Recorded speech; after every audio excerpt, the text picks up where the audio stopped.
UFC Vegas 111 weigh-ins just wrapped up, and I'm going to give you guys my final picks and my key takeaways after seeing each fighter on the scale. Ismail Bonfim with a big weight miss. We'll discuss that when we make it to his fight on the card. Make sure you guys like, comment, and subscribe, and let's get into this fight card. Starting it off, we got Jackson McVeigh taking on Zachary REESE, stepping in on short notice.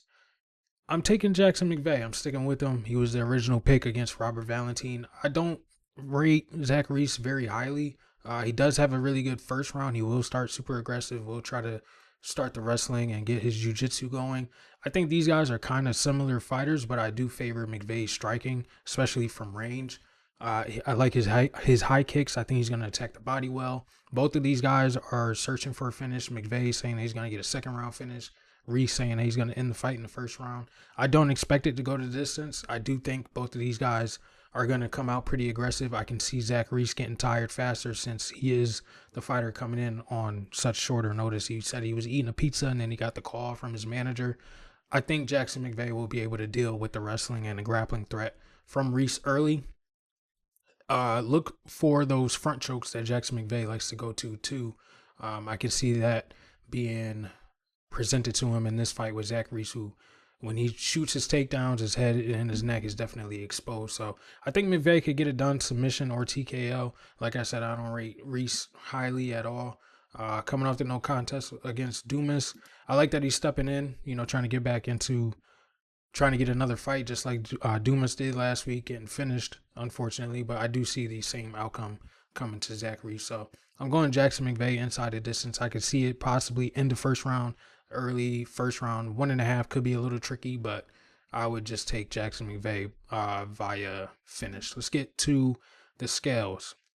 First up, this is a catch weight. Zach REESE coming in at 193. You can see him here on the scales. Not too bad.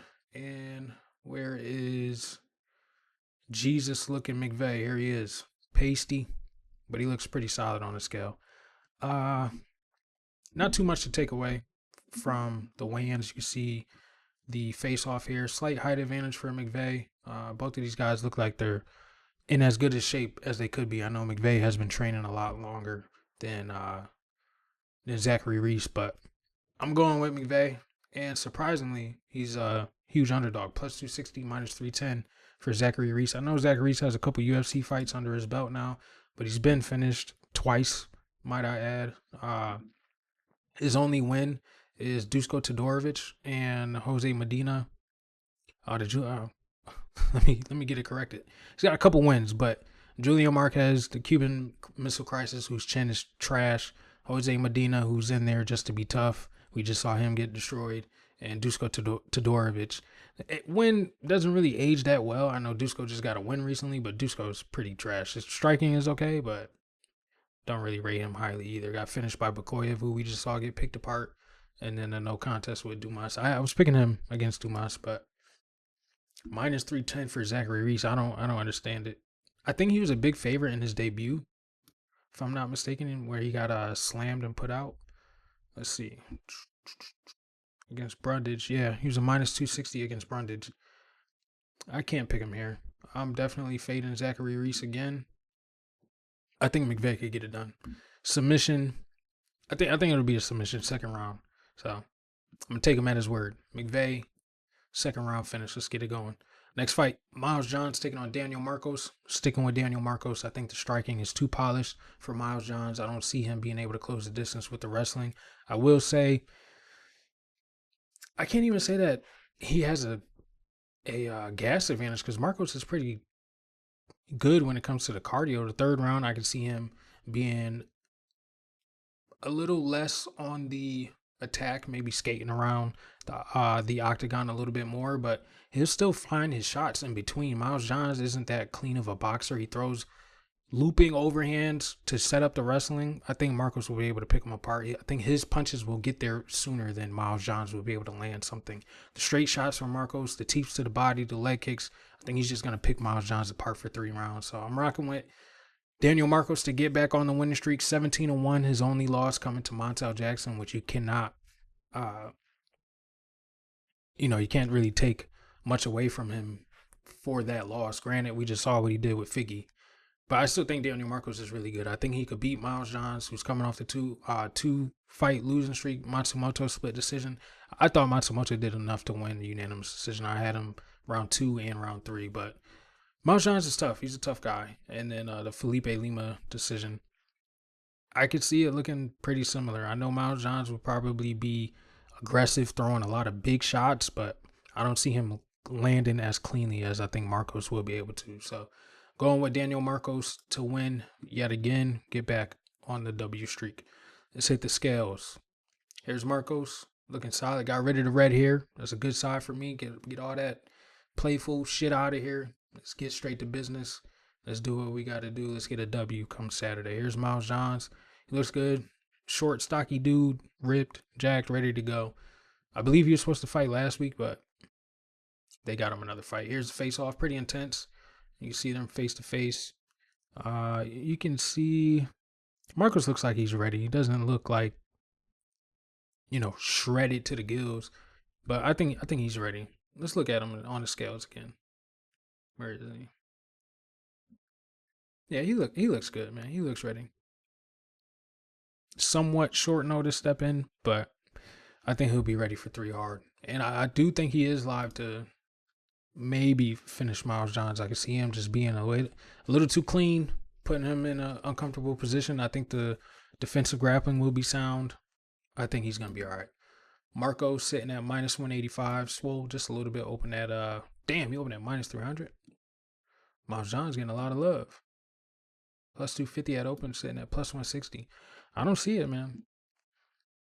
I know a lot of people are looking at that Montel Jackson fight where, yeah, he took Marcos down, but Marcos was wrestling back. He was getting back to his feet. I don't think Miles Johns is that great of a wrestler. He's got a good frame for it, but I don't think it's going to work here against Marcos. I got him picking him apart. Next fight, Tisha Pennington. I know on the last show I said Torres. That's her former name. Versus Denise Gomes. I did contemplate a pick flip. I think I'm going to stick with Denise, though. But I do think this can be a razor close fight. I think Tisha is definitely capable of winning the volume battle. That's one thing that really stands out to me in this matchup. I think Denise's defensive wrestling should hold up. I don't think Tisha's going to be taking her down a million times. I think they'll have some good scrambles. I just think when they get back to the feet, Denise's going to be walking forward, super aggressive. I can see Tisha getting a couple shots off in between and then going back to the wrestling, even if she's holding her up against the cage, getting some clinch strikes. Maybe that wins some moments in the fight, but maybe Denise's going to be able to land the bigger, more significant punches, and that could steal the fight for her. So I got this being a super close fight. I'm going to lean on Denise being the younger, more athletic fighter, but Tisha, she's still in great shape. She's still ready to go. Got a great training partner and her wife. I think she's going to be... It's definitely a fight where I would avoid putting either one of them on a ticket, but I like the split decision prop, definitely. I'm going to rock with Denise, though. I picked against her last time. I'm going to pick her this time. Let's get to the scales. Here's Tisha, ready to go, showing the love for everybody. Her arms look significantly shorter. I don't know what it is, but like she kind of looks like a T-Rex in that picture. Here's Denise, grew the hair out for this one. I think she's going to be ready to go. Now, in the face-offs, Denise does have shoes on, so she looks much larger than Tisha, but she's got shoes on. Tisha was wearing sandals, I believe, or something like that. But I think Denise gets it done. I think she could deter Tisha from closing the distance as fast as she does if she's able to time it, set up a big shot. Close fight in my opinion. Definitely staying away from the betting side. Other than the split decision, that's the only thing that I really like in that fight. Next fight, Josh HOKIT taking on Max GIMENIS. I'm picking Josh HOKIT. I don't think it'll be a sweat, seeing that we've been able to get more footage, more eyes on what HOKIT is capable of. Whereas we've seen GIMENIS in a lot of jiu-jitsu competitions, there's only footage. It's really like fan footage from some of his fights, but it's not enough to really give you a full in-depth breakdown on this guy. Like, I don't know what his stand-up looks like. I don't know what his wrestling looks like to get the takedowns, to set up the jiu-jitsu. How good is he off of his back? A lot of the jiu-jitsu competitions that I saw was him being on top. So I don't know. HOKIT could definitely be in some danger if he's able to wrestle with the guy, but I think he's going to keep the fight standing. He knows what is on the other side. He knows what this guy is capable of. I think he's going to keep it on the feet, use the boxing, use the speed, use the athleticism. I should get a knockout here. So I'm going with HOKIT inside the distance. I wouldn't be shocked if it goes to a decision. So if you guys want to look at it like a decision prop, go right ahead. It wouldn't shock me if, maybe Jimenez is tougher than everybody thought. He doesn't get knocked out. He's able to get back to his feet, threaten with some jiu-jitsu. Who knows? We need to see some more. Here's HOKIT on the scale. Came in at like 233, lean, ready to go. And here is Jimenez, 256. Big body. Definitely a big body. So if HOKIT's unable to get back to his feet after maybe he blitz him, takes him down, or knocks him down, and Jimenez is willing to stay fighting off of his back, who knows what's going to happen there. Here's the face-off. Pretty large guys. Should be some pretty heavy action leather swinging. Let's look at the odds. We got HOKIT sitting at -400, +300. Line's been pretty steady all week. Let's see. HOKIT by knockout. I know it's not pretty. HOKIT TKO or fight ends by TKO -240. HOKIT inside the distance -250. Jimenez inside the distance +425. Excuse me. Jimenez sub +950 if you think he's gonna get it done. Nothing really pretty in there, but I do think HOKIT gets it done. Let's get to the next fight. Let's get to the next one. Forgot to mention, we did have a fight cancellation. Adrian Yanez, Christian Quiones was canceled. Quiones had to pull out. I think he was sick or something like that. So bantamweight fight falls off. Sucks to see that. Yanez was offered a fight by a guy on the regional scene, but he denied it and he got called out for it. So we'll see what's next for Yanez. I was looking forward to seeing him. It's been a while since we saw him fight, but guess it won't be tomorrow. Next fight, Mauro Bueno Silva taking on Jacqueline Cavalcanti. I got Jacqueline all day, especially seeing him on the scales. Mauro doesn't really look like she's as locked in as I would like her to be. She looked a little, I don't know, maybe older is the word. Worn is the word that I would say. I think Cavalcanti's young, athletic, super big for the division, especially comparing her to Mauro Bueno Silva. Looking at the face-off, she looks like she's going to steamroll this girl. I got Cavalcanti beating her on the feet. She could be live for a TKO. We've seen Bueno Silva finish before. Granted, it was via damage, but I think Cavalcanti is pretty good at creating damage too. Missy Chiasson was a little better with the elbows, but I could see Cavalcanti probably following her to the mat and getting some ground and pound. She does have some solid ground and pound. I like the way that she was. This split decision win the Nora Cornell, it was not a split decision. It was clear as day, 30-27 in my opinion, 29-28 at best. But she was piecing her up, had her hurt in that second round. I think she's the real deal. I think Cavalcanti can come in here and prove why she should be in the discussion of up-and-coming contenders. So Cavalcanti, unanimous decision. Inside the distance is live for me. And here's Myra looking, I don't know, she looked a little weathered, man. That's the best way I could put it. Didn't look like as, I don't know. Granted, I know it's a weight cut, but she just didn't look like she had the energy for a fight, in my opinion. That's the best way I could say it. She just looked like she's showing up, and I think tomorrow she's going to get rolled. When you look at Cavalcanti, she looked determined. She looked ready. She looked like she got that killer instinct in her. I think she's ready to go. Throwing up whatever she is, the 2-3, I don't know what that is, but it's a signal to somebody. And I think Myra Brenner better take that signal. Here's the face-off. You can see the significant height difference. You can see the reach advantage. You see how much longer her arms is. I think she's going to put a beat in on Bueno Silva. I think she could get her out of there. But decision, more than possible. You know what I'm saying? Women's MMA typically goes a little longer. We've been seeing a lot of finishes lately though, so making me lean towards it. Minus 236 for Cavalcanti, plus 201 for Myra. Let's see, Cavalcanti inside the distance is what? Plus 650. Not crazy to me.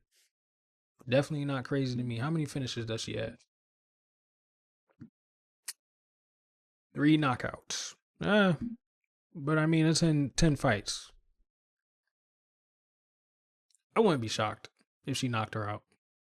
Big win over Zara Farron, who's a large female, 5'8", especially for this division. Win over Josiana Nunes before she was washed. Win over Nora Cornell where she was hurting her. I think she could get Myra out of there. Going Cavalcanti. Next fight, we got Ricky Simon taking on Raoni Barcelos. I'm taking Ricky. Similar type of style matchup now with Barcelos leaning more into the wrestling, but I think Ricky Simon just does it a little better, does it more frequently, and is willing to commit to that pace. But I will say, looking at that third round that he had against Cameron Smotherman did worry me a little bit about his gas tank. But for the most part, Ricky Simon is ready to go. Did look like he had a solid cut, came in a little later after majority of the fighters got done, but still looked like he was in shape, ready to go. I think Barcelos' striking can make it a little difficult for Ricky, who throws a lot of overhands. Kind of similar to Miles Johns, but I think his pace and his pressure is a lot more impacting to what the fight or how the fight will play out, whereas Miles Johns doesn't have the same pace or pressure that Ricky Simon does. So if it was like Ricky Simon versus Daniel Marcos, then it's a completely different matchup. But that's why I'm leaning more on Marcos versus Barcelos in this matchup. I think Ricky has that grind style that can close distance. He could use the boxing, has some decent boxing combinations. He'll throw an uppercut every now and then. And if these guys are going to be wrestling a lot, I will say, though, Barcelos can get his shots off in between those moments when they're not up against the cage. But I think Ricky Simon will be able to get him down quite a few times, do some damage, and rinse and repeat. I think that's what it's going to be. Rinse and repeat for Ricky Simon. I think he wins 29-28, where Barcelos having a couple striking moments. So I got this being a fun fight. A lot of grappling, a lot of cage work, a lot of dirty boxing. Let's get to the scales. And we got Raoni here looking ready to go. Ripped, ready. I think he'll be all right. And Ricky, yep, one of the later guys, looks ready, looks jacked. He's always in really good shape. Haven't really seen him out of shape, honestly, but I think he'll be good. Let's get to the face-offs. Here we go. Barcelos, slightly taller. Looks like does he have a reach advantage here? His arms look a little leaner. Nope, Ricky has the reach advantage. Ricky's got a huge head. I think Raoni will be able to land a couple shots on him, but he's got a solid chin. Last time I seen him rocked was it the Batista fight? Obviously, Sung Yadong put him out. I'm trying to remember if Oliveira rocked him. I think Oliveira was just able to defend the takedowns and just beat him up a little bit. I don't think he rocked him, but I remember Batista rocking him in the third round, if I'm not mistaken. I think Ricky gets it done though. I think this is a good fight for him. And Barcelos, with this resurgence in his career, he's starting to look like he's trying to compete for that top 15 too. But I think Ricky's going to give him his L. Excuse me, his L. Barcelos plus 150. Ricky sitting at minus 175. Decision over 2.5. Let's see. Minus 240. I do think we're going to a decision. Ricky via decision is plus 140. That's very likely in my opinion. Barcelos decision plus 235. Split for Ricky plus 900. Split for Barcelos plus 1100.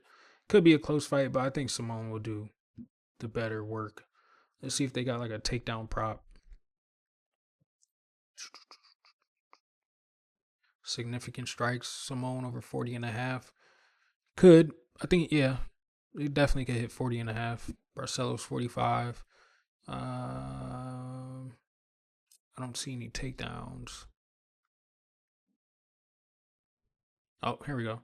Simone most takedowns minus 210. Barcelos plus 170. Barcelos' most significant strikes, minus 130. Yeah, maybe. I don't know. Interesting, though. I got Ricky, though. Let's go, Ricky. Ricky! Next fight, we got Jamal Emmers versus Hyder Amil in the featured prelim. I got the Hurricane. I think he's going to cause too much damage, too much destruction for Jamal Emmers. He's not going to be able to sit up. He's not going to let him sit at range and pick him apart, which is what Jamal Emmers likes to do. He has a really freaky jab, kind of like turns over a little bit, and it's more of like it's like a corkscrew jab. That's the best way I could put it. But he's got some thudding power, but if he gets hit back, he can definitely be rocked. We've seen him dropped. We've seen him knocked out. Nate Landwehr was able to put him out. I think that's the similar style approach that Hyder Amil could bring. Just walk forward, do what he does best, and may the man with the better chin survive, because that's really what it's going to be. I think Hyder Amil is going to come out. I don't think he's going to change his game plan. I know we were wrong with the Radke Frunze fight, where Radke came out more smarter than we've seen him in the past. But I think Hyder Amil is a guy who's just balls to the wall. I'm coming for you, taking your head off, because he knows that, at 35 years old, being a prospect, you got to come in, make a statement, which he did in his first two fights. Got the finishes over Jung Young Lee and then Fernie Garcia. I think he's going to come out and do the same thing that he does. He was doing decent up until he got that knee from Delgado, who just perfectly placed it. I don't see Emmers using knees a lot in his fight. He's in his fighting style. He's more so long range, using the kicks, using the punches. But I think Hyder Amil is going to close that gap as soon as the bell rings. I think we're going to see Emmers pushed on the back foot more often than not. And I can see Hyder Amil walking away with a knockout. So going with Hyder, the Hurricane, to get it done, get back in the W column. And I'd say under 1.5 could be a little testy, but I'm going to say under 1.5. Here's Hyder, looks ready, posing for the camera, looks to be in great shape, ready to go. I think he'll be solid. Where's Jamal? Jamal looks like he's in great shape too. Definitely got like that flat board abs. He looked ready to go, ready to rock. He's going to look good. It's going to be a good fight while it lasts. Let's get to the face-off. Here we are. Jamal definitely rangier. You can see they didn't want to close that gap yet, but Saturday they will. They're definitely going to close that gap. And I think Amil gets the better of him, man. I think he's going to get the better of him. Hyder Amil sitting at minus 140. Jamal Emmers plus 120. I think the line is, completely flipped. A lot of people have seen Hyder get knocked out, and they think it's just going to be rinse and repeat. But I don't think Jamal Emmers is as dangerous of a striker that Delgado is. I think Delgado got a number on him. So I'm going to Amil. Amil TKO. What do we get for that? Inside the distance plus 125. Amil TKO plus 150. I was about to say plus 300. Hold on. Decision plus 300. Under 1.5 is plus 120. I think we can go under 1.5 if we're getting Hyder Amil that we've seen before. So I think he gets it done. Inside the distance, Hurricane, Hyder Amil. That's what I'm going with. Now to the main card opener. If you guys haven't already, make sure you like, comment, and subscribe. Marco Tulio taking on Christian Leroy Duncan. This is a tough one. You got a really good athlete, really good striker in CLD. You got a nasty finisher in Marco Tulio. CLD, more movement. CLD picking shots from the outside. Tulio walking people down, being aggressive. Does he do that against does he do that against CLD? Is he going to have success doing it where he's overthrowing a lot of shots, getting clipped?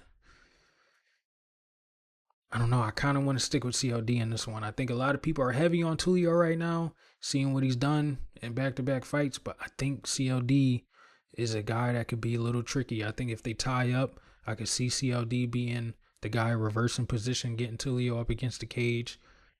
I think CLD could punch him in between punches. I think he could make it a boring fight. Granted, that's not something that we all want to see. I don't know if Tulio is going to knock him out. I do understand the Tulio side, because if you go back and look at the RoboCop fight, CLD's striking defense in that fight didn't really look that great.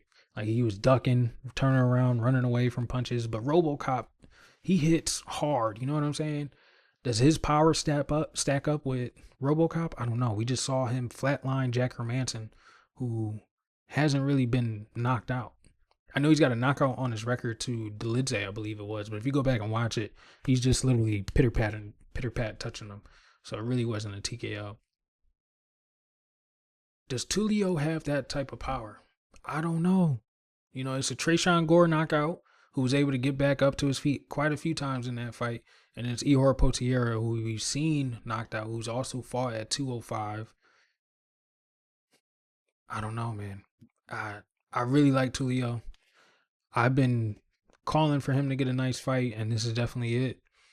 I think CLD could be a little tricky. If this was like Tulio versus Abus, I'd be all over Tulio because Abus fades. But CLD isn't a guy that fades, and he can stay at range. He can mix it up. He can tie up with you if he needs to. He can go to wrestling. I'm gonna stick with CLD. I'm gonna rock with CLD.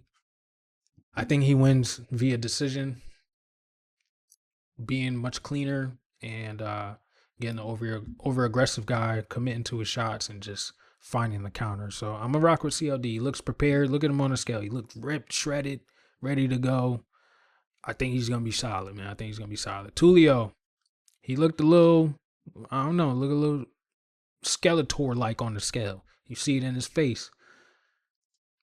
I think he's gonna be fine come fight night, but this is definitely the thinnest that I've seen him, at least on the scales. You know, he'll rehydrate, probably be fine for tomorrow, but this is something that I saw when he weighed in. Let's get to the face-off. Can't really see the height advantage for CLD with the hat from Tulio, but this is a tough fight, man. This is a really, really tough fight. I don't think you could be super confident on either side, if I'm being quite honest. I do think we go into the second round. I don't think it's going to be a first round finish. I do think fight to start round 3 is definitely possible. Plus 150 for CLD, minus 176 for Tulio. A lot of people on that Tulio finish. I don't think he finishes him. Plus 165. If he does, hey, the read was wrong. But I think CLD could win, man. Let's see. CLD by decision is plus oh, that's unanimous. Decision. I might be blind. I might need some glasses, chat. Here we go. Plus 400. Tulio round 1, plus 475. Tulio round 2, plus 650. Tulio inside the distance, plus 160. Tulio knockout is what? Plus 250. Does Tulio have subs on his record? 1 submission. A lot of people have been talking about his grappling, but I don't see him taking down CLD that easily or anything like that. I think CLD would be the one to use the grappling in this matchup. Big reach advantage for him. I think he's a little faster with his shots too. I just think he could punch in between Tulio's shots. It's just, does Tulio have the power to keep him at bay? I don't know. We're going to have to see. I'm rocking with CLD though. I'm rocking with CLD to get it done via decision. Let's get to the next fight. We got Ismael Bonfim taking on Chris Padilla. Ismael Bonfim coming in at 161 pounds, not 157, not 156.5, 161. And he looked terrible on the scale. Looked like he needed help getting off the scale, walking to the back. Didn't cut again because he looked bad. I'm all over Chris Padilla. You know, we got the 2-leg parlay with Padilla and Randy Brown. I'm fading both the brothers this time. I think Padilla is going to tear him apart. I just saw that, you know, of course he got fined the 20%. So Padilla with an extra bag in his pocket, short notice step in, wasn't even expecting the fight. Now he's got a guy who's not making weight, looking terrible on the scale. I think he's going to do what he does best. I think one of those elbows are coming. I think we see Ismael Bonfim knocked out 2 times in a row. Maybe it's not a flatline knockout. Maybe it's a Dr. Savage again, but I think Padilla, too tactical, too defensively sound, too clean. I think he gets him out of there. So Chris Padilla, I'm all on him. And let's get to the scales. Here's Taco throwing up the elbow. He's telling you already what I'm about to do. As soon as that boy crashed distance, whapa! Elbow right to that eye. That's what's gonna happen. Yeah. Here's Ismail. Looked bad. He looked shaky. His eyes, you can see it all in his eyes. Terrible weight cut. Didn't even stay on the scales, you know. So when you step on the scale, they gotta take a picture. You're supposed to stand there for 5 seconds. He stood on the scale, walked completely off. That dude don't want to be there, man. What does that do for his brother who's fighting 2 fights later? I'm just saying. If he had a bad weight cut, I'm more than sure that they cut weight together. Gabriel may weight, so he's cool on the scale, but he did look a little frail. I ain't gonna lie. But I'm all on Taco. I'm all over Taco. I think he's gonna beat Bonfim. I think he could finish him. I think he's gonna be another doctor stoppage. Ismail minus 145. Padilla down to plus 125 after seeing him on the scales. Line crashed. Let's see, Padilla inside the distance.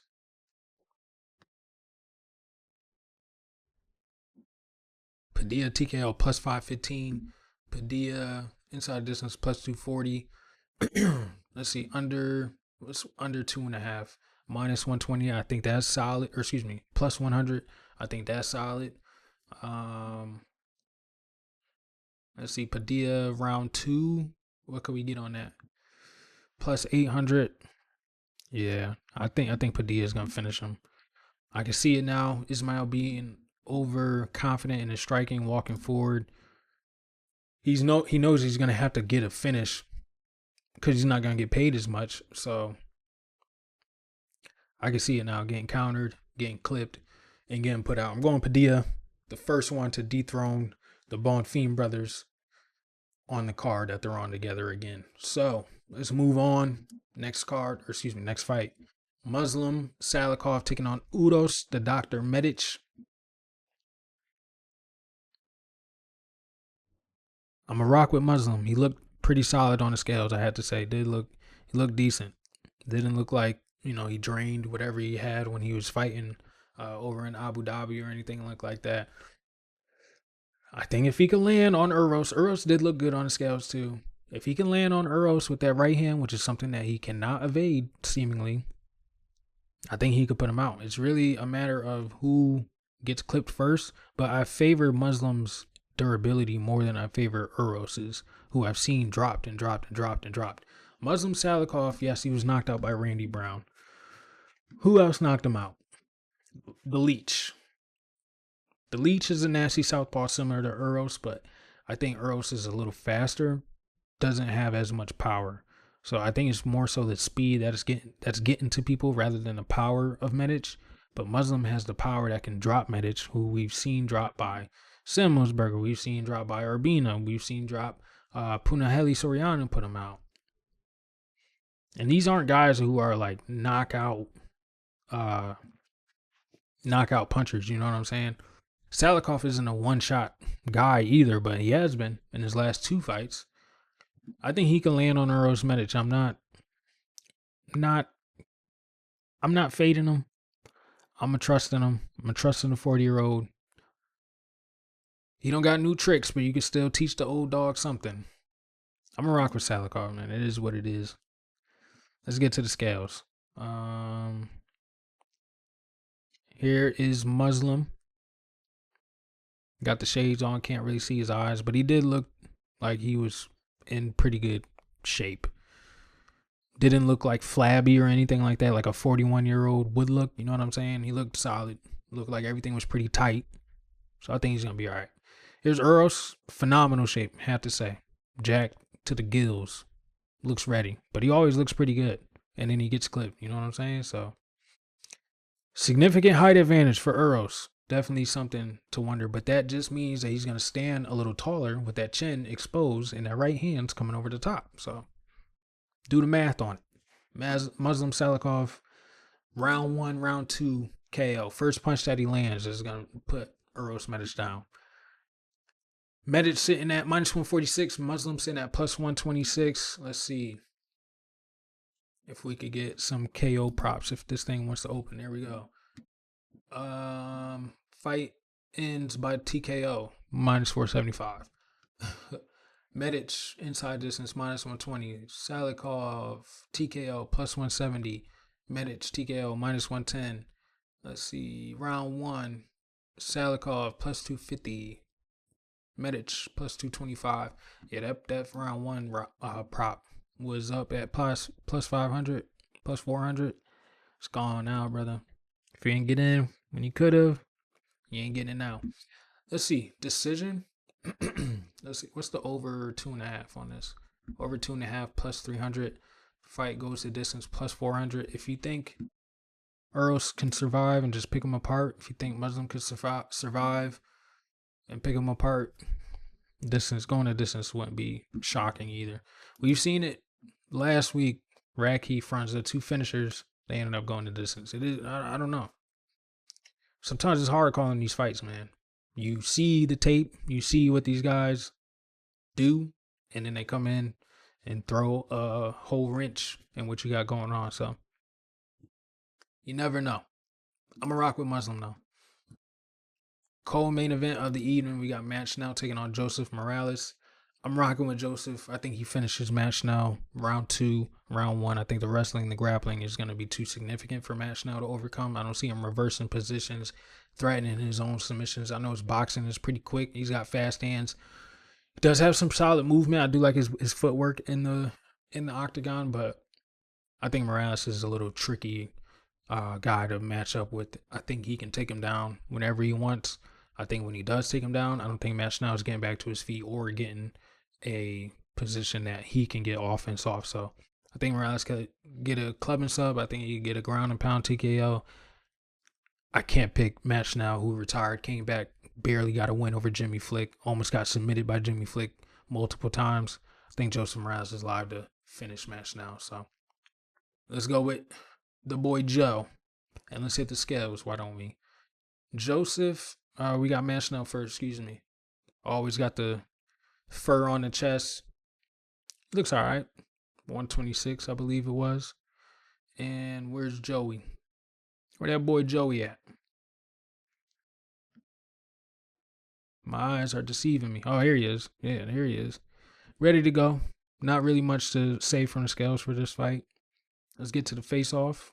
You can see a slight little height advantage for Match Now. Both these guys pretty thin in the arms. But I think Joseph's got a tighter grip. So I think Joseph will be able to control him a lot better than what Match Now will try to do. His boxing's pretty quick, but that's really the only positive that I see in Match Now today. Oh, closed it. My bad. Match Now plus 355, minus 455 for Morales. Wide odds, have to say. Morales inside the distance minus 185. Morales decision plus 325. Morales TKO plus 275. Picking a round is definitely tricky. You're not really getting great odds on it. Plus 300, plus 200 for round 1. I don't know when he finishes them. Maybe round 3. I can see Match Now fighting for a little bit. I'll say round 3. Round 3 finish for Joseph Morales. Big spot for him too. Co-main event. Granted, it's an Apex card, but still a co-main event. And just not your second fight, but your second fight back in the UFC. Big spot for him. I think he should make the most of it. Let's get to the main event of the evening. If you guys haven't already, make sure you like, comment, and subscribe to the channel. We got Gabriel Bonfim taking on Randy Rude Boy Brown. Randy Rude Boy Brown, lock of the week. I'm rocking with him. I think he could find the finish. I think he could win a decision. I don't think Gabriel Bonfim is going to be able to take him down as easily as he did against similar guys in the past.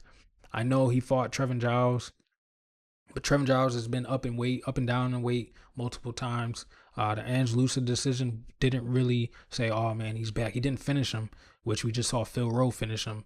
And Angelusa has a really bad tendency of fading in the third round. So did Gabriel Bonfim. This was his fight to prove that his gas tank was a little better. Slightly better than Angelusa's, sure. Then he got the sub over Chaos Williams, who Chaos Williams is just big power, walking forward, aggression. You can take him down pretty easily. Don't think he's really that good. And then we saw him struggle with Stephen Thompson. Granted, Stephen Thompson is a different striker than Randy Brown, but they both use the range super well. Randy Brown, better with the hands. Wonderboy, better with the kicks. Randy Brown's power is there in the hands too. I know he broke his hand from that last fight, but he's recovered. This fight was actually supposed to be on that Brazil fight, but since they moved it, got more time to recover the hand and more time to increase the power. I think Brown can find a shot. I've seen BONFIM, his striking defense, all he does is keep one hand here. I think Randy Brown is going to be able to eat that up. Boxers love guys who don't move their head. That's something that Gabriel BONFIM doesn't do. I think Randy will be able to defend the takedowns very well. I think his build is really good for spreading super wide. That's something that you need to do when you're defending takedowns too. I think he'll be able to sprawl. And even if he does get taken down, his jiu-jitsu is pretty sound too. So I can see him being safe. I don't think he's getting submitted in the first encounter that they have, which a lot of people are saying. I think Randy Brown is definitely live to win this fight, TKO or decision. I wouldn't be shocked if he finds the punch to put Gabriel BONFIM out and kill this hype. I think he can do it. I think he's capable of doing it. 20 fights in the UFC, first main event slot for him. I think Randy Rude Boy Brown is going to come through for his people in Jamaica who just got hit with that storm. I got Randy Brown lock of the week. I think he's going to beat Gabriel BONFIM this Saturday. Let's get to the scales. Now, I told you BONFIM did look a little shaky on the scale. Not as bad as his brother, though. Looked like he's in really good shape. Definitely, you can see the sunken in. Looked like he cut a good majority of weight recently, I would have to say, but he looks solid. Randy Brown came a little later, walked in or hit the scale at 171. Looks like he's in phenomenal shape. Long, athletic build. Jacked, cut, ready to go. Let's get to the face-off. You can see the height advantage for him. You can see the reach advantage for him. You can see BONFIM. That's normally where he keeps his hands too. I think Randy Brown's already sizing him up, knows where to put these. If you hook one of them shots around the guard, I think BONFIM could get cracked. I got Randy Brown, man. Plus 146 on the money line, minus 171 for BONFIM. Randy Brown TKO is sitting at plus 300. BONFIM inside the distance, if you're fading me, minus 105. BONFIM via sub is sitting at, what is it? Plus 160. If you think he gets it done early, round 1, plus 350. Brown, round 1, plus 875. I think we're going into round 3, round 4 territory. So that's where I'm seeing this fight playing out. I do think the over 2.5 is live, which is why we got it in a play. But ultimately, I'm rocking with the rude boy, the Rasta, to get a W come Saturday. Let's get to my favorite section, your favorite section, Makai's money making plays, the parlays. If you guys haven't tapped in already, make sure you do now. And here we go, getting started with CAVACALNTI and Daniel Marcos money line plus 109. Solid play right there. I think both of them being able to strike from the outside, being able to walk their opponents down with the striking, or even just floating on the outside. Definitely winning this coming Saturday. Then we're going Ricky Simone, Joseph Morales over 1.5, COD versus Tulio plus 171. I think that's a solid alternate. I do think we hit the second round in that COD Tulio fight. Then we are going Padilla over 2.5, Brown versus BONFIM plus 375. I think that's a snipe. A lot of people leaning on that BONFIM Randy Brown fight ending early. I don't see it that way. Hyder, Josh HOKIT, Randy Brown plus 435. The trio of damage, the guys that are live for a finish. Definitely think Hyder and HOKIT get it done. I think Brown is definitely capable of getting it down too, but just take the money line. Just take the money line. Then we're fading the brothers, Randy and Padilla. Both of them dogs, plus 571. We fading the brothers, man. Gotta go against them here. They won on their debut together. I think they're gonna lose on their sophomore card together. So got them both plus 571, solid right there. Hyder, Marcos, COD, and CAVACALNTI plus 796. Really good value on all those. Under 2.5 in the AMIL versus EMMERS. Morales inside the distance. Muslim TKO and Josh HOKIT plus 900. That's where we get a little freaky. That's where we get freaky with things. And then to bring it all home, we going Randy, Hyder Emil knockout, and Daniel Marcos money line plus 1900. Or Randy and Hyder Emil knockout, Marcos money line plus 1900 for the Degen Savage play. I think we coming through with some good plays. I think the lock of the week is hitting. I think Padilla is a valid option for an alternate lock of the week if you think Gabriel is gonna win and you want to take Chris Padilla, go right ahead. I don't blame you. Definitely got both of them in a parlay because I told you I'm fading the brothers. Got both of them, taking them straight too. So do what you do. I'm not your financial advisor. Do with your money as you wish. I'm just giving you my perspective on things. Listen as much as you would like. If you want to fade me, go right ahead. I'm willing to debate or see how the fights play out, and we can discuss it after. You know, I got the fight card recap right after the fights are done. I'm coming right back Monday, Sunday. I'll be working on the picks for UFC 322. Malcolm Wellmaker back on the card. You know, I got to pull out the shirt for that one. I'm going to have that shirt for the prediction show. So make sure you guys tune in, turn on the post notifications, like, comment, subscribe, drop a W in the chat. Let me know what you guys want to hear from me next. And I'll see you guys on the next one. Peace out.